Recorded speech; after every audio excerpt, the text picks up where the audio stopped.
Една от най-честите грешки при наемането на хора е как компаниите дефинират позицията.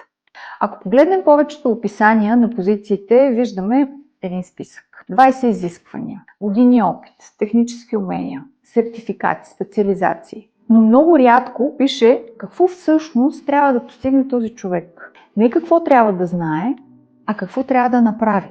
И в това е разликата. Когато работя с клиенти, винаги задавам един важен въпрос. Какво трябва да направи този човек, за да кажете след 6 месеца, да, това беше добър избор. И в повечето случаи клиентът успява да ни даде тези насоки и да начертаем ясни изисквания. Защото успехът не изглежда като просто списък от умения. Успехът изглежда като конкретни постигнати резултати. Успешно навлизане в 3 нови пазара. Изградил е екип от мотивирани професионалисти. Изградил е процес там, където е нямало нищо. Ето това е истинска дефиниция на ролята. Когато като консултант успея да изясня тези изисквания с клиента предварително, процесът става доста по-бърз и доста по-точен. И значително по-малко разочароваш за двете страни.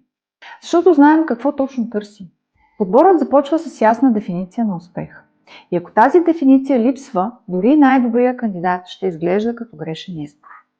Имали ли сте подобен казус? Споделете в коментар.